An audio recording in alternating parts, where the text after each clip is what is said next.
Once upon a time, there was a big store owned by a merchant in a small town. The store held grains, oil, fruit, bread, and other edible items required by the people in the town. Just like what happens in all stores, a large colony of mice lived under the store. Every day, the mice would raid the store, steal the food supplies, and leave behind a mess for the merchant to clean up. The merchant got tired and decided to bring a cat to live in the store to take care of the rodent problem. This cat was a skilled predator that quickly got to work and killed many mice daily. Seeing the rising number of mice eaten by the cat every day, the mice colony decided to hold a meeting in their burrow. Every mouse was worried that their friend or relative had gone missing recently and that they could not take food because of the fear of being eaten alive. As all the mice were discussing their woes, the elder mice decided on a plan to fix the problem.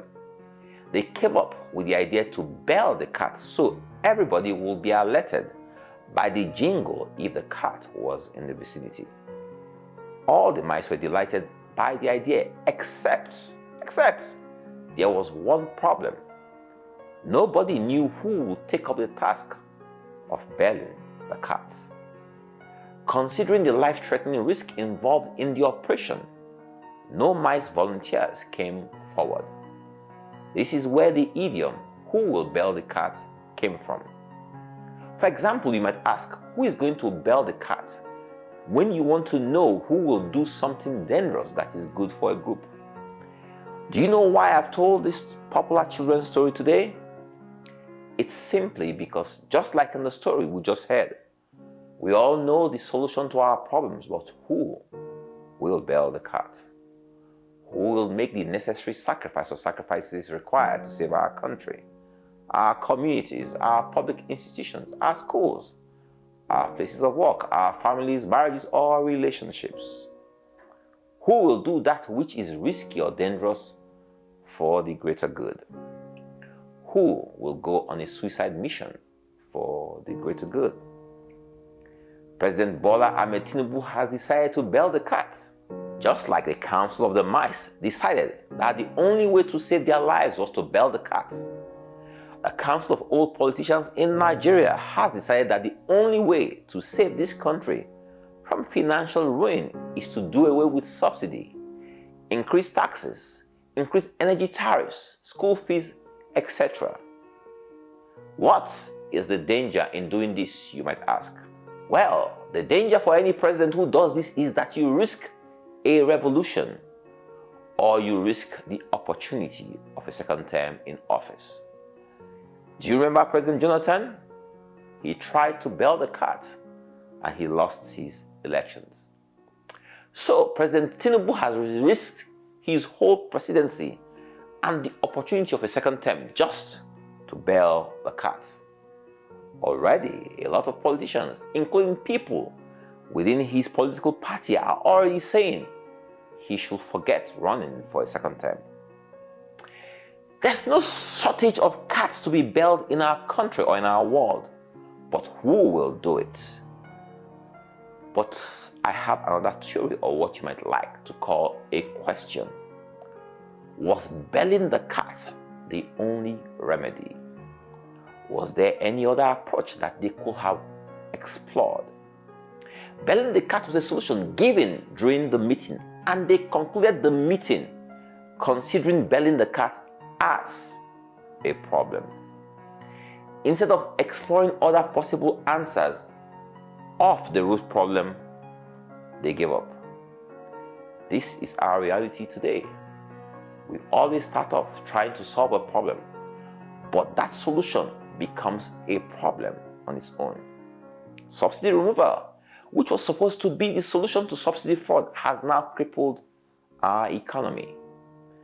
Are our so-called experts and policymakers limiting the imagination of our politicians by forcing them to select answers only from the given options, instead of allowing them to think out of the box?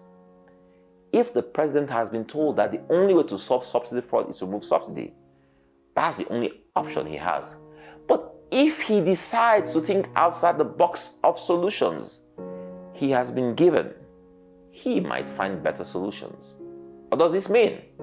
You are only as good as those who advise you or those whose advice you take. There's nothing in life that has only one solution. There's no destination in life that has only one road. Think about it. Absolutely nothing in life. If we open our eyes, if we open our minds, if we open our ears, we will quickly discover that every problem in life is a multiple choice question. The problem is that we always go for the distractors that are plausible but incorrect. Earlier, I said that there's no destination in life that has only one road. But I lie. There's actually one destination that has only one road. Do you know which destination it is? Think. It's a place called salvation. And the only road to salvation is through the cross. Through the cross. The cross is a very lonely road. Mankind once faced a problem. God had judged mankind and condemned mankind to eternal damnation. Because God is the only true sovereign, his words cannot return to him without accomplishing that which it was sent to do. We try to appease God with the blood of calves and goats, but that only had a temporary relief. The blood of calves and goats could not restore mankind to our original place and relationship with God. So, the Council of Heaven met and discussed this situation. The mission was simple: replace God's verdict of eternal damnation with a verdict of eternal life. Solution: get the blood of an immortal who was as pure and as holy as God.